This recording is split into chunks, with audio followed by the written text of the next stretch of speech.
so much room for improvement in our healthcare system. And there's so much information globally that we could benefit from here in the US, as well as other geographies benefiting from what we're doing here in the States. Let's all come together as a community and sort of find the opportunity to leverage technology, data to really create these bridges. At the end of it all, I think it all starts with technology is a means to an end, right? So I think it's also very important for us to level that and not view technology in and of itself as the solution. But I think that it can definitely facilitate getting information, in an aggregated format that allows you to develop patterns, see trends, and sort of surface those things that are important to understand. I think because our healthcare system still struggles from a lot of inefficiencies, seeing how we can continue to unlock the potential of AI to drive efficiency, automate sort of mundane activities and tasks so that we can spend more focused energy on the patient care side of things. Hey there, and welcome to another episode of Health Tech Trends 2024-25. I am Arvind Sarin, CEO of Copper Digital, a digital transformation services company with a rich legacy of 13 plus years. Today, we are honored to have a distinguished guest who's not only left an indelible mark on the health technology landscape, but has also been recognized as a trailblazer in the field of marketing. Joining us is the Chief Marketing Officer at H1. She's helped build brands, teams, and core marketing disciplines across startup, growth stage, and mature organizations in the B2B SaaS and data space. Her passion for transforming healthcare comes from personal experiences, including losing her brother to mental health, her father to dementia, and the complexities of navigating her own journey through cancer and multiple sclerosis. As we navigate the dynamic landscape of health technology trends of 2024, Lizzy brings rich history of cultivating innovative marketing solutions. With a career spanning over 25 years, Lizzy is a known marketing professional in healthcare industry. Welcome to the podcast, Lizzy. Arvind, thank you. That was such a mouthful. My goodness. I'm impressed with who you think I am. Well, no, your track record is exemplary, and I really want to thank you for your time to invest in the community. I'm super excited to have you here. I guess I'll begin with the first thing that our audience would love to know. So, can you provide a brief overview of H1's mission and how it aims to revolutionize healthcare through data and technology? Yeah, absolutely. So H1, we have a very clear mission, which is to connect the world to the right doctors. And how we do that is our founder, Ariel Katz, incredibly passionate individual, set out on a mission to aggregate the world's data on healthcare professionals in one platform. Here we are in 2023 going into 2024, and it's just incredible how data continues to be incredibly siloed.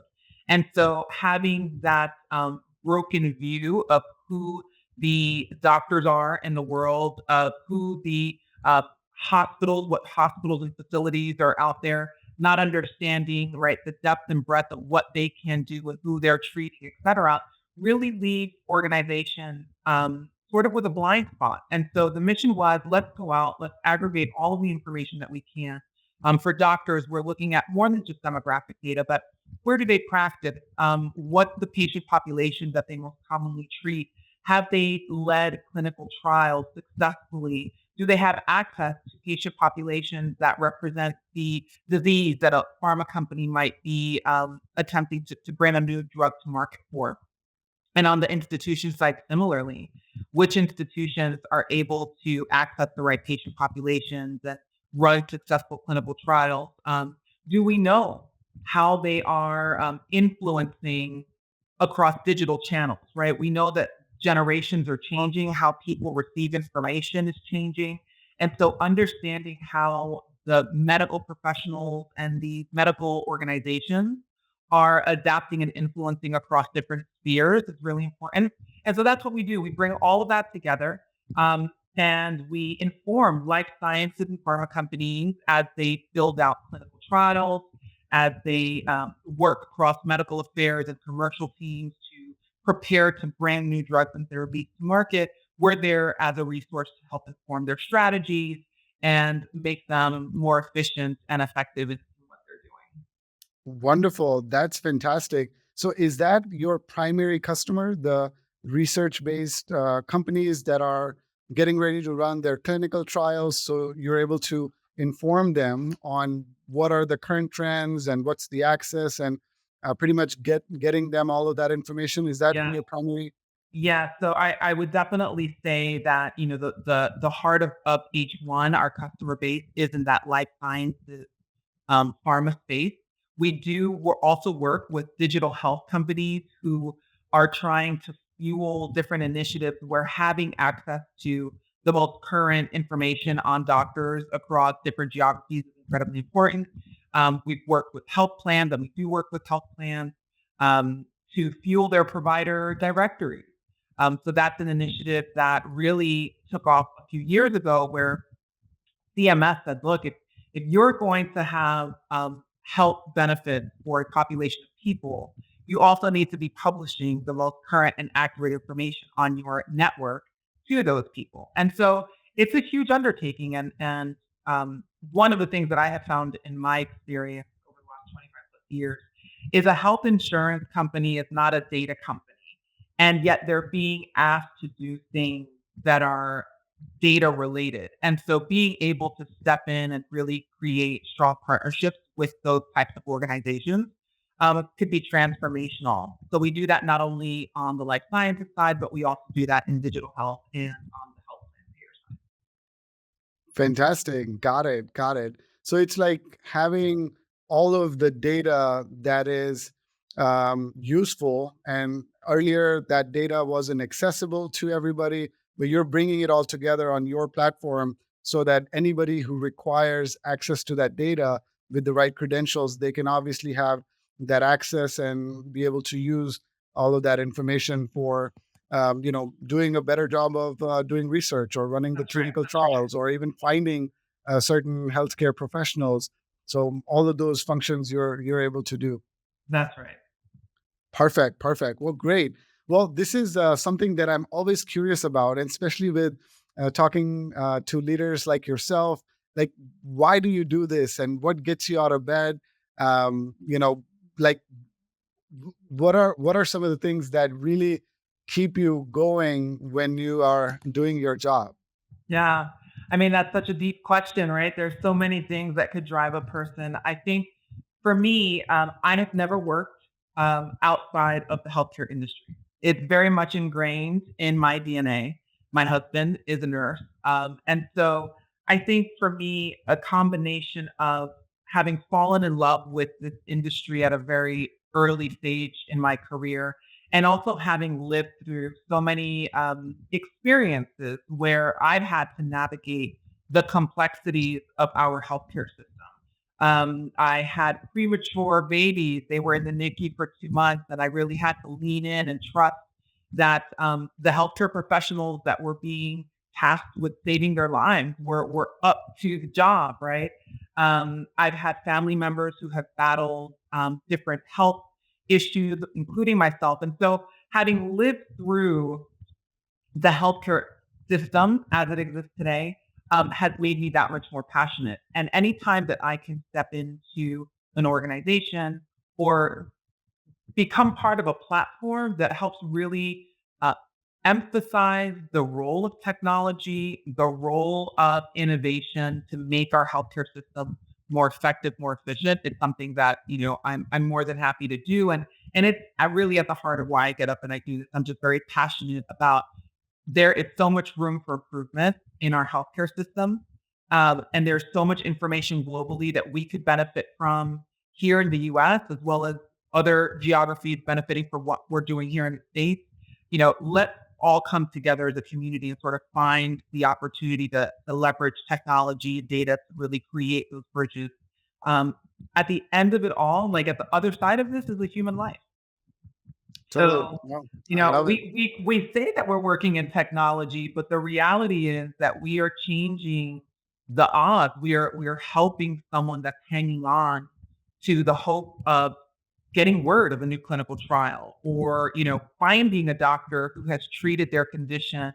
Um, you know, we are impacting and influencing that, and that to me is something that I can't turn away from. That definitely what motivates me day in and day out. I love it. It's so inspiring. And I think all the more now, like maybe when you started your career, there were a lot of innovations happening, but the rate of change and these advancements in these different therapies and medications, I mean, that has really increased to a huge, huge level. I feel like even in the last 5 to 10 years, the kinds of drugs that have been made available. I think earlier we were talking about how there is the Ozempic, for obesity, and but still, when you look at it, it's not still accessible to a very large population because of the price tag of over $1,000 per month. And I feel like your organization is taking some steps in creating that platform that the access is there for everybody, and I think that can drive then alternatives to some of those very expensive drugs that now, if the research can be democratized, can be made available, then there could be better, cheaper ways to make it accessible to everybody.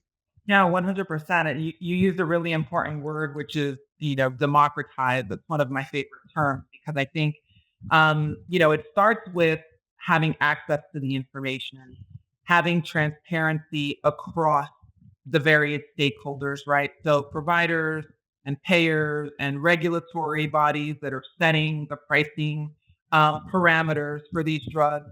There has to be transparency across all of those individuals involved. Because again, I always say, it's easy to lose sight of the fact that at the end of this is an individual like yourself, myself, like our mother, our child, that we would want to have the ability to make sure that they're accessing the best medicine, available. And so for us, we will never not innovate in medicine. I think the rate of innovation in medicine is just tremendous and incredible. And what's exciting is that while the technology is becoming better and sharper, right? There's new ideas and thoughts coming forward in terms of how that technology can be applied to that innovation, to those different silos of information, to bring things to light that will help, right? Those individuals that need access to those medicines.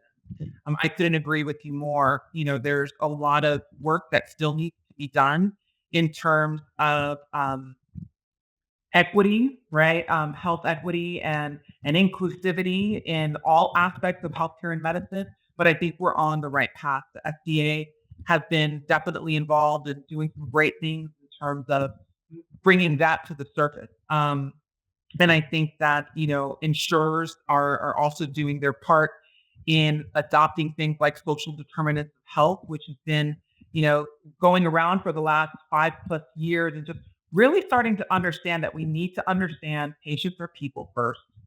And so you can't just treat them as a diagnosis. You have to look at them holistically. And that includes those limitations that come from their, financial needs. And I think that as an industry, we're starting to move in the right direction there. And I'm hopeful. I really am hopeful that um, technology will continue to unlock opportunity in those areas. Love it. No, absolutely.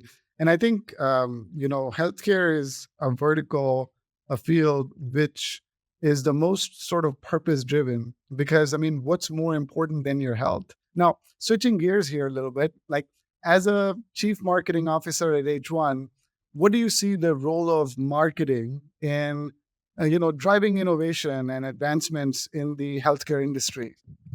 Yeah, I mean, I think marketing is really at the center of how a company talks about who they are and what they do.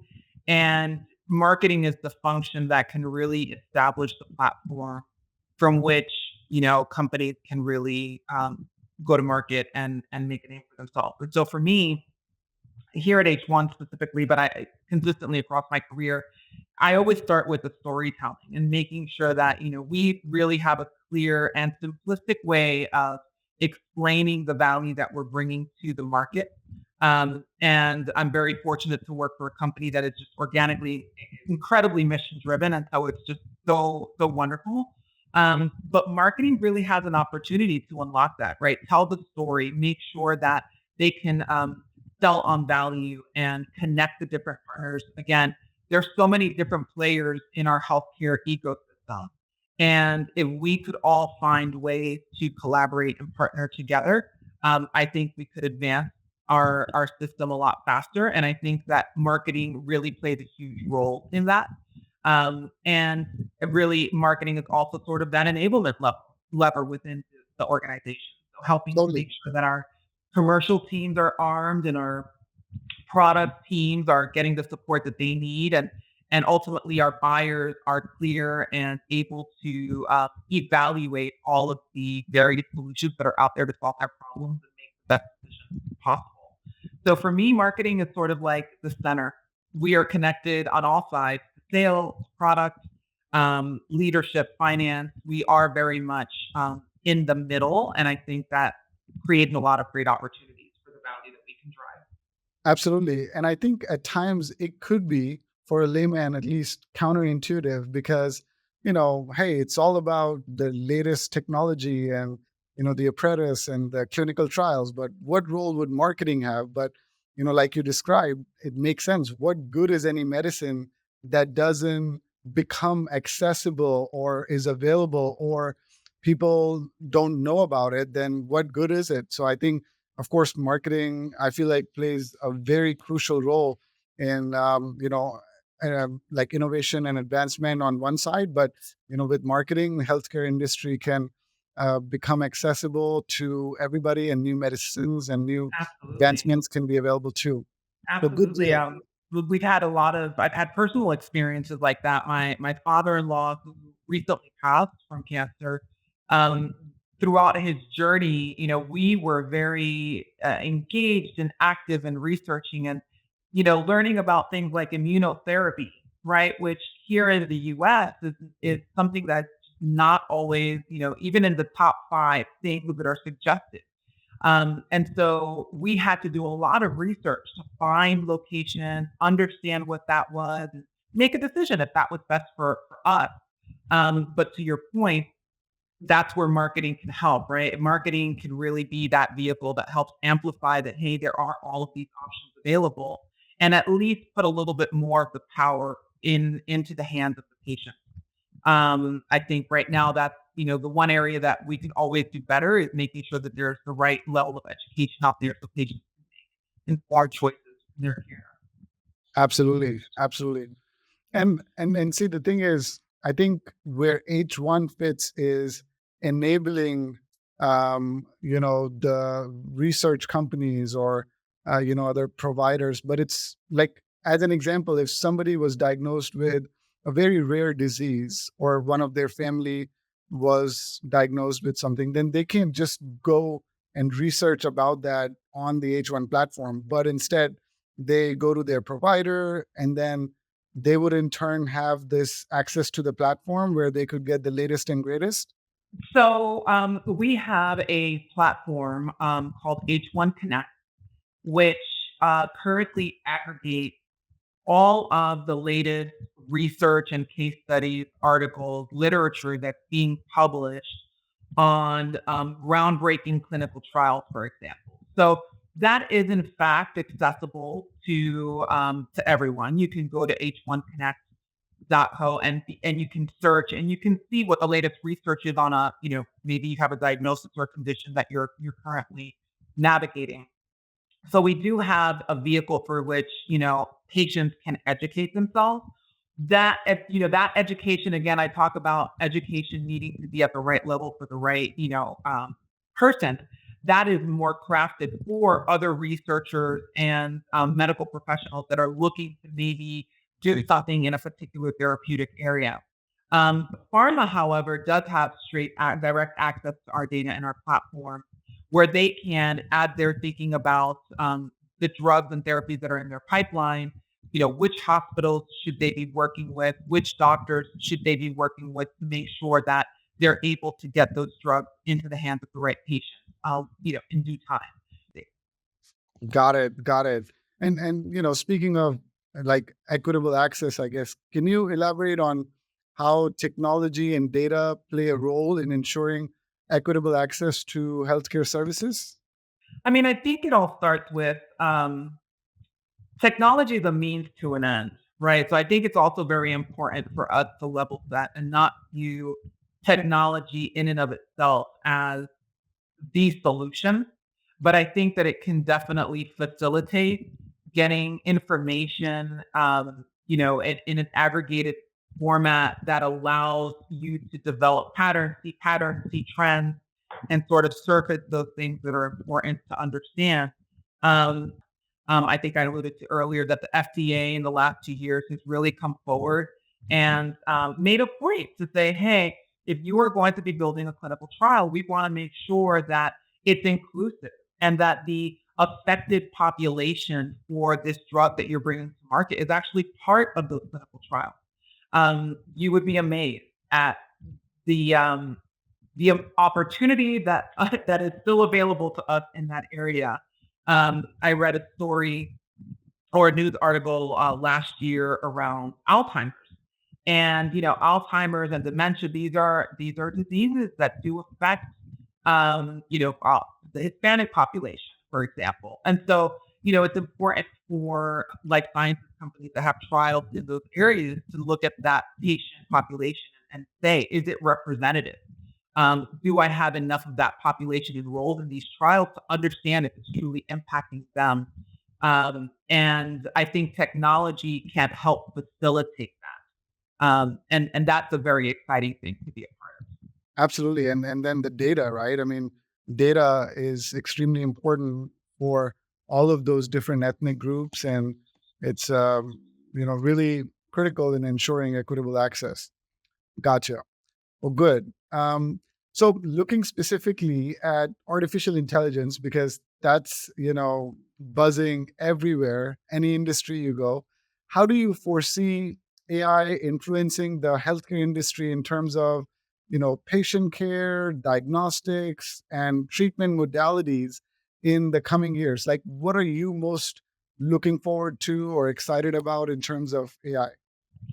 Yeah, I mean, look, AI is it has been around for a while in different formats, and I think we're finally starting to get more comfortable with applying it, for different purposes. It's done amazing things in terms of imaging and diagnostics and being able to look at things like CTs, X-rays, and assisting those healthcare professionals at understanding what it is that they're looking at and connecting the dots with other similar things so that they can reach sort of conclusions a little bit faster. I'm really excited about the evolution of AI in terms of its ability to become more prescriptive. So I think in healthcare, we do a lot of predicting. We do a lot of this is what we think will happen. But I think, have a lot of room for growth in if this is what we think will happen, this is the next best action that you should take. Either as a healthcare professional prescribing treatment to a patient or as a patient looking for what the next best step is for them in their care journey. So I think for me, seeing how AI evolve in that prescriptive lane is really exciting. And then I think because our healthcare system still struggles from a lot of inefficiency, seeing how we can continue to unlock the potential of AI to drive efficiency, automate sort of mundane activities and tasks so that we can spend more focused energy on the patient care side of things. I think it's incredible. I like that. I like the two examples that you gave, and especially efficiency. We do a lot of work on that, and I think that sort of cuts across a lot of different verticals. But in healthcare, it's so much more important. I was having another conversation earlier, and it was about how the patient experience needs to be improved, but also it should be done while you're protecting doctors' time as well, because we have limited resources in Absolutely. healthcare. There is an extent to obviously improve the patient experience. But for me, Physician sorry, I'm go on. sorry, I was gonna say physician burnout is a real thing, right? It is a real thing, and, technology is great and data is great, but we also have to remember that we're throwing all of this at the one or, handful of people that are in charge of life, and it's, very, it's daunting to have all of this information and technology coming at you when you just want to make sure that you give this individual patient in front of you, right, the best direction possible. So, to the extent that we can streamline and automate and do things that will allow, our healthcare professionals to really invest their time where where it matters most, which is in that patient, one-to-one care process, then I think that's a win. Absolutely.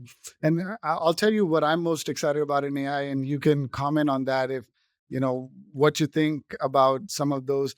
See, one is I read this book by Peter Diamandis, and he actually even started a company for human longevity, and it's related to DNA sequencing. And I think with AI and the compute becoming available, I think that could lead to a lot of personalized care and personalized medicine. And I feel like that's something that could have a huge impact, in the next just few years to come. What are your thoughts on that? Yeah, I mean, absolutely, right? Like precision medicine and genomics and getting down to that molecular level of disease and of the just the human makeup is incredible.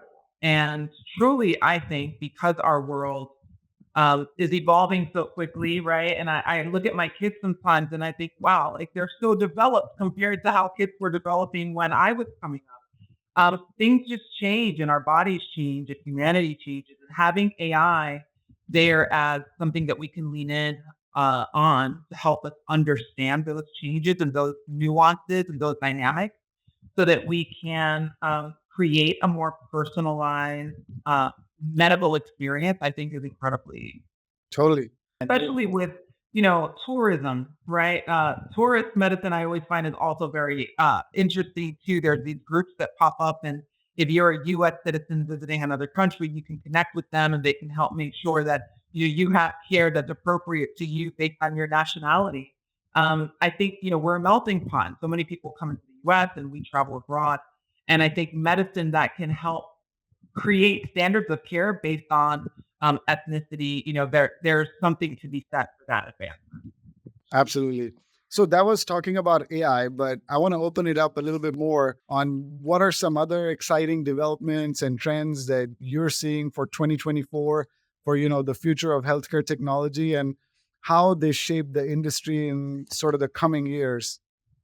Yeah, I mean, I think we touched on a few of those, right? I think it's moving towards a more personalized healthcare experience.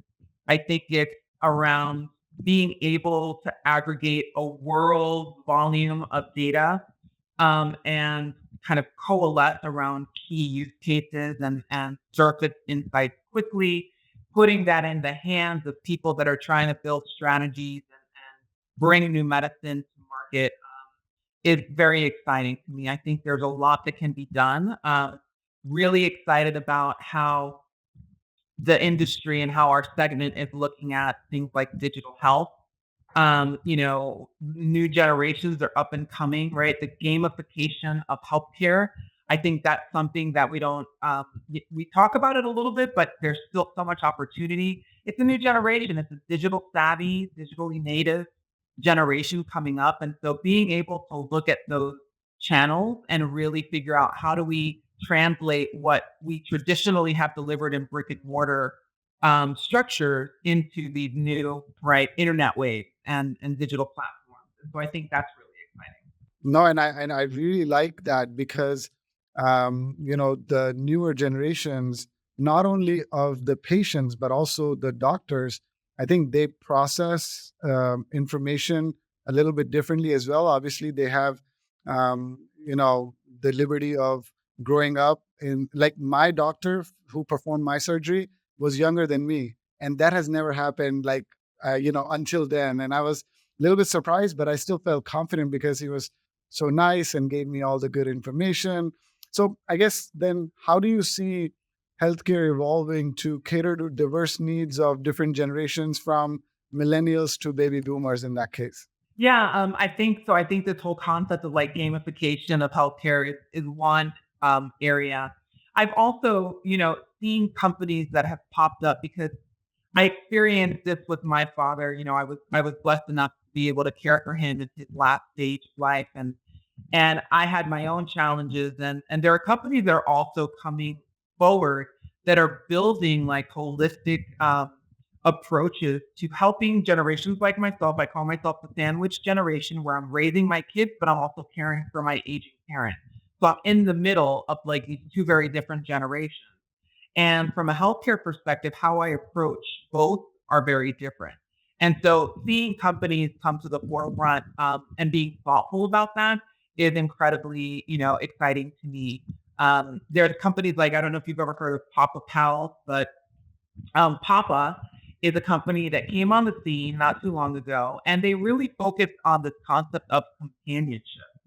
And they were looking at not only aging populations, but individuals who maybe have limitations financially or from a mobility standpoint, and rallying their community around them to help. And I thought, what a thought, like it almost is too easy. Like that is common sense. Be kind to your neighbor, right? If someone needs you to carry a bag, carry a bag. But the fact that they came to market with this concept and have been working with health insurance plans to say if you have individuals in your membership that need this type of companionship and help, and we can help organize that. I think that's the stuff that makes me excited, that we're not so hung up on technology that we're going to forget the human aspect and the human side, and that and the importance of connection. But then at the same time, we have companies that are coming forward and saying technology really has the ability for us to innovate in this space and make sure that we're getting information out there faster and quicker. And so it's sort of a nice balance. And I think, seeing that balance exist is what keeps me hopeful.